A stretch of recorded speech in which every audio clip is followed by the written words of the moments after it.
Hello everyone, here's Ulrike Sophia from Exploring Deeper with another episode of Debunking Love Songs.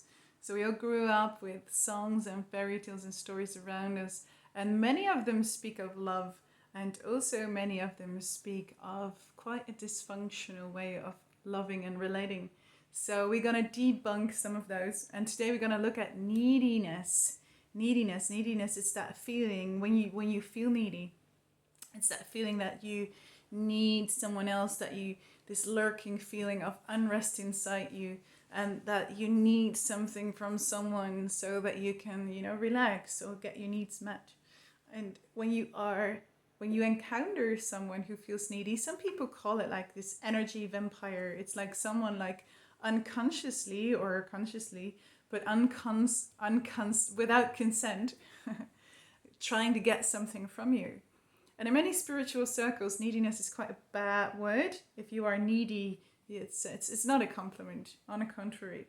So let's look a little bit more at neediness, and we're going to do that with the song called Blinding Lights by The Weeknd.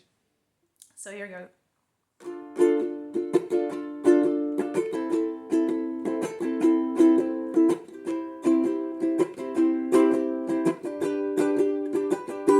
I've been trying to go, I've been on my own for long enough. Maybe you can show me how to love. Maybe I'm going through withdrawals. You don't even have to do too much. You can turn me on with just a touch, baby. Since it is cold and empty, no one around to judge me. I can see clearly now you're gone, and I said, ooh, I'm blinded by the lights. No, I can't sleep until I feel your touch. And I said, ooh, I'm drowning in the night. Oh, when I'm like this, you're the one I trust. So what he's singing, by the way, this song is apparently written for an ex-partner, for an ex-girlfriend. He's singing, I've been trying to call, I've been on my own for long enough. So there is, to me, this neediness, I think it's quite linked to unsafe attachment.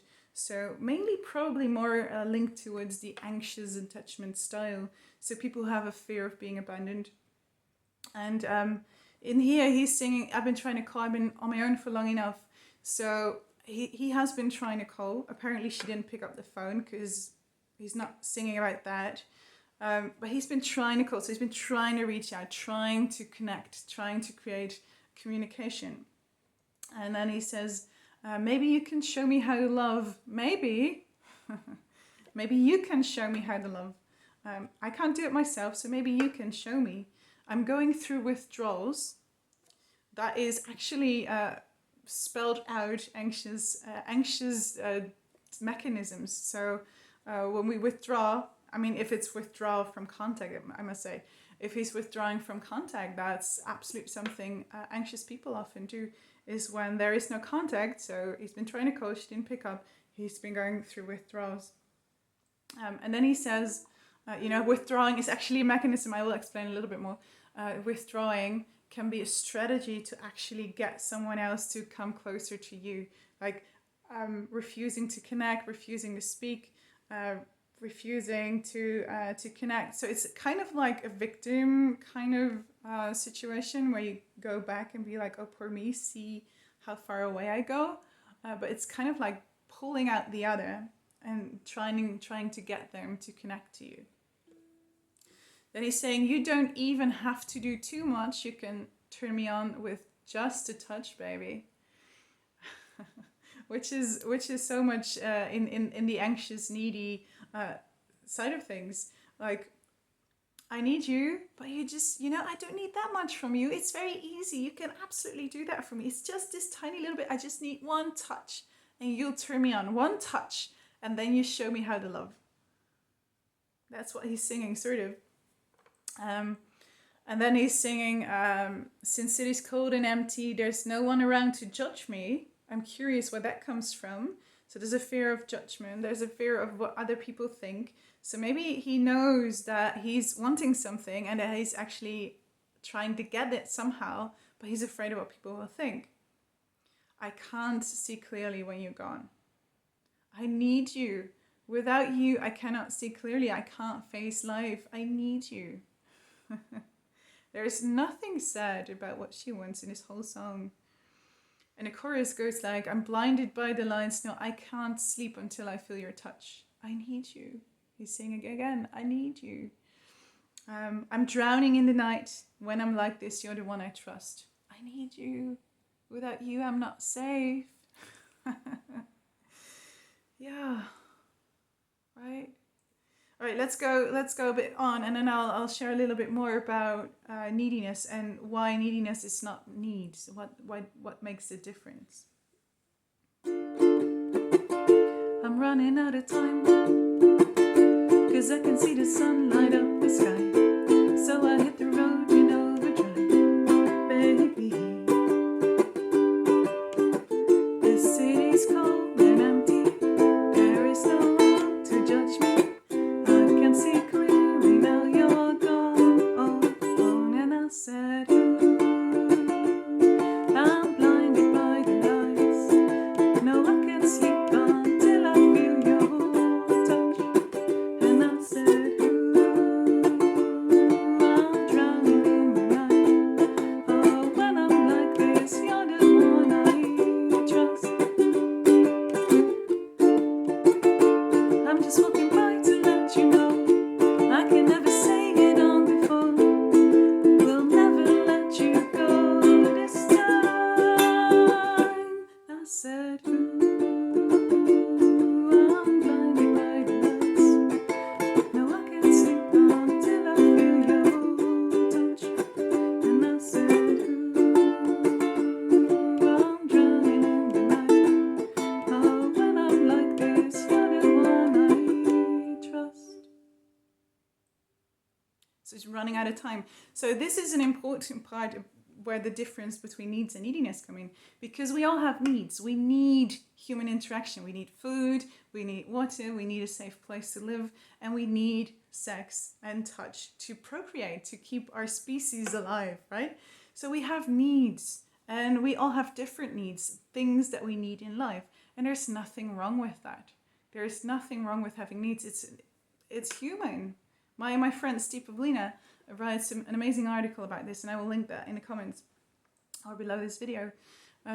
But needs are okay. The difference with neediness is that when you perceive scarcity, when it's like there is only one shot that I have to fulfill this need, then neediness switches into neediness because there's scarcity at it.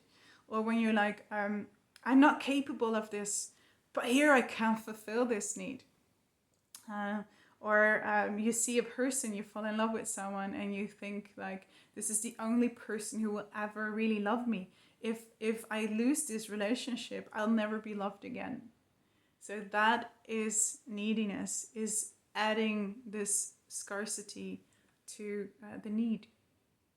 And neediness, we can solve neediness. We can often, it's either a skill that we lack, or the right people that we lack, or inner work that we lack. So the knowledge that it's not this only person in life that will save us, but that actually looking at the world and the amount of people that there are, there's probably a whole bunch of people that can soothe our needs or satisfy our needs who actually want to, right? So he's sharing, he's hitting the road in overdrive, which sounds a bit like a threat. Like, I need you, and if you're not here, I'm going to do something dangerous. Sing again that the city's cold and empty. And then he's singing, I'm just walking by to let you know. I can never say it on the phone. I will never let you go this time. So here you see the scarcity mode kicking in, where he says, I need you. I'm just walking by to let you know. But actually, I'm not just walking by to let you know. I'm walking by so that you really need to know that I need you. And without you, I'm lost.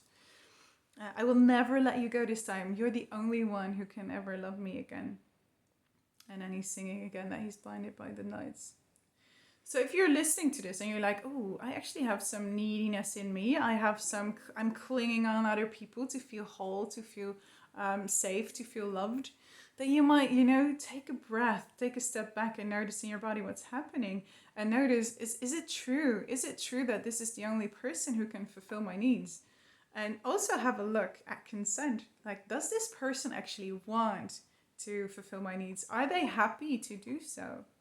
And if they're not, then you might want to let that go and trust that there will be more opportunities to fulfill your needs with people who are actually an enthusiastic yes. Because you know what? Fulfilling your needs with people who actually really want to fulfill your needs is so much better than trying to get it from people who are like a meh or a no. If it's a no, it's actually, you're overstepping boundaries and you may not want to do that. So even if you need someone to listen to you, or even if you need a hug, you may want to ask, would you have time and space, energy, willingness to be there with me, to hold me, to listen to me? Can you do that for me? Then you give the other person a choice, and they can say yes or no. And also notice every time when you feel like, maybe that feeling, like when it's a need, it's actually quite clear. It's a clear feeling in the body. Yes, I'm hungry. Yes, I'm hungry is different from, oh, I need chocolate right now. It's a different feeling. And maybe you can compare that when it's about human interaction. When do you feel like, this is what I need? And if they say no, I'll find another place, another person who can say yes. And when is it like, oh, I really need this? And then maybe you can take a step back and breathe. Take a step back and breathe. Another thing that you can do when you're noticing this is happening with someone you have an established relationship or connection with is say it. It's one of the practices I do because I can have neediness. I can really have that. Is to just express it like, hey, I feel this super uncomfortable feeling in my body. I'm afraid you may run away and I actually love being with you. Is that true? Is it true that you don't want to be with me? So you don't have to go into that neediness. Or express like, what I need right now is good sex. Or what I need right now is you to tell me your feelings about me. Do you like me? In what ways do you like me? Can you tell that to me, please? And then you take away, neediness has a lot to do with a hidden agenda. Is you don't speak out what you want, you're just trying to get it. It's a bit sneaky. It's like trying to get what you want, trying to get what you need without being honest about it. And, some compassion is in place because you might not even realize that you have needs. You might not notice that you feel unsafe and you actually have a need for safety in your open relationship, for example. And then you can use this needy feeling, this feeling of like, oh, you can use it as an indicator of like, wait a minute, I'm having that feeling again. And I notice the urge to lean on other persons and trying to get it there. But I've told myself this is an indication. So let me sit back, take a breath, and notice what it is that I actually need. And then you can express that need to another person instead of, expressing your neediness through a hidden agenda. So I hope that helped. Feel free to share your experiences, your questions, your comments below or in another way. I'd love to hear them. You can always do suggestions for new songs for me to debunk. I'd love to hear your recommendations and your suggestions. Check out my other videos. I talk a lot about these dynamics in relationships based on my personal experiences and many other things too. All right, take care. See you next time. Mwah.